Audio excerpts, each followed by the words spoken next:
Look at the residential breakdown, 16% of the residential would actually contribute to the fund itself. 38 are exempt and 46 for commercial. Revenue here reflects the two-tier system, the $2.50 and $3.50, depending on the services I'll let Chris kind of deal with these issues here. What we've included in your packet is a draft ordinance that obviously will require some tweaking going forward. I want to talk a little bit about the various opportunities or methods that city could pursue for collection of the fee. And then I'm going to talk about sort of where we go from here. There are, under any scenario, city staff, Jay and expertise that he will bring in, will calculate the ERU totals for every parcel of real estate in the city. And those ERU totals will be communicated to that property owner. If that property owner believes we've made an error in that calculation, or if that property owner changes that property, we become aware of that information, we take a second look. That creates a database of monthly charges for each parcel. There are essentially three ways we can pursue to collect some or all of the accounts, if you will, and created in that database. First is through the property tax bill. That doesn't address the tax exempt parcels, so we'd have to, which account for over a third of the fee revenue. So we'd have to come up with some other parallel mechanism to deal with those tax exempt parcels. A positive is that through the property tax bill, it's reliable, it's consistent, it's easily enforceable. A downside is it's a lump sum payment versus a periodic payment throughout the year, so it may have may not be preferable for the payers. A second option is to develop our own building infrastructure ourselves inside City Hall to do that, and whether we send those out monthly or bi-monthly or quarterly. Different cities do different ratios of collection and that type of thing in their timing. But that is an option that exists. It's not particularly appealing to us because it means adding administrative tasks and adding expense inside the organization and potentially, additional burdens on staff that might require more manpower.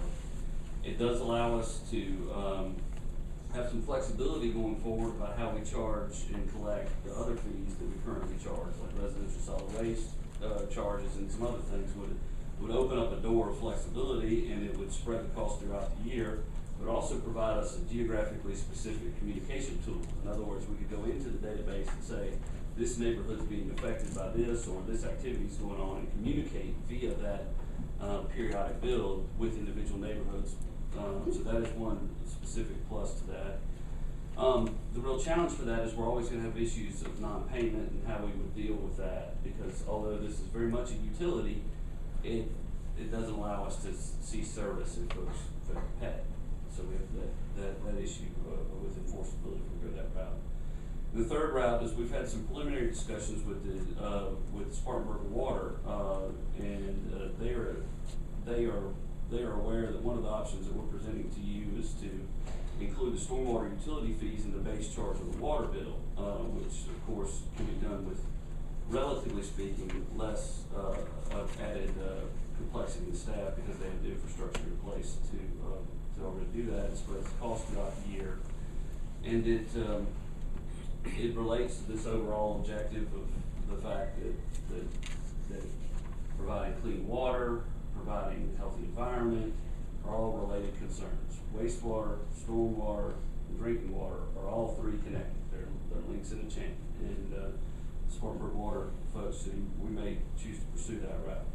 Long story short, though, we don't need to finalize that action today. What we do want to communicate to you is that we intend to build our budget around the utility fee creation and taking those charges out of the general fund, if that suits your will. I just wanted to have an opportunity to lay out this recommendation in advance of bringing you the full complete budget and to see what questions you had. And obviously we would do a phased implementation after the start of the fiscal year of the utility fee. Any questions or anything I left out, Jay? Or? Robert? I have one question, and I've been asking this question, and maybe I'm missing it. But on your housing authorities, your apartment complexes, how are we gonna charge their, stormwater fee? Because the reason I'm asking, you got, oil runoff, you got a lot of things that's out in those areas, so how are we going to address those? I don't see anything on there about what type of fee will be coming from those ordinances. The apartment complexes are included in the commercial property category. Commercial properties, so Yes, sir. anything over 1640, is that $350 per square feet? Well, we would calculate the individual number of amount of impervious surface for the complex as a whole, and then the owner of the complex would be the responsible party. We would bill them through whichever billing mechanism. So if it's one with particularly large parking lots, it's going to be more. If it's one that's maybe, for instance, a more vertical and less impervious surface, it'd be relatively less. So it wouldn't be on a per residential unit charge. It would be treated as commercial property. The only thing to be charged on a per residential unit property would be standalone single-family houses. Whether they're occupied by a renter or an owner wouldn't make a difference, but the standalone single-family homes would be charged based on the 250 or 350 schedule. Everything else would be treated as a commercial enterprise and calculated unique fee level. Housing authority, how would you bill them? Well, there's a statutory arrangement that exists now that provides how the housing authority pays the city for city services on its property. And that's one of the issues on our list to consult with the city attorney about and figure out how that works. Irrespective, we're gonna calculate the impervious surface fees, but if that statute covers this, then so be it. If it doesn't cover it, then it would be included unless made exempt for some other reason, just like any of the other non-for-profit organizations. So, Excuse me, Robert. Go ahead, Robert. this is a follow-up.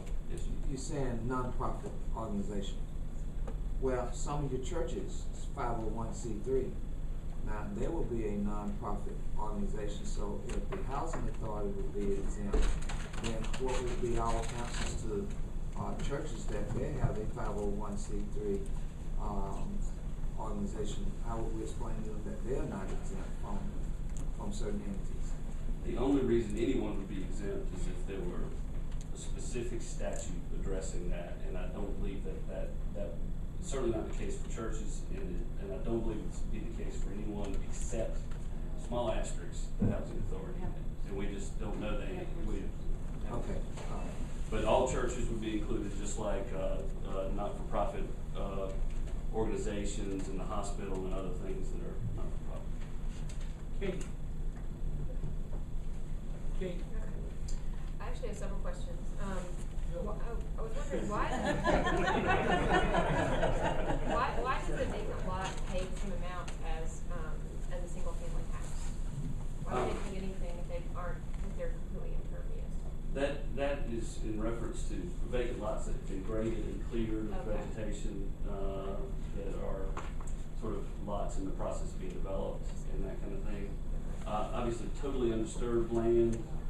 Different criteria, but once you grade that plot, you change the characteristics of the compact the soils, it's a lot more. Okay. And in section 10.7, it talks about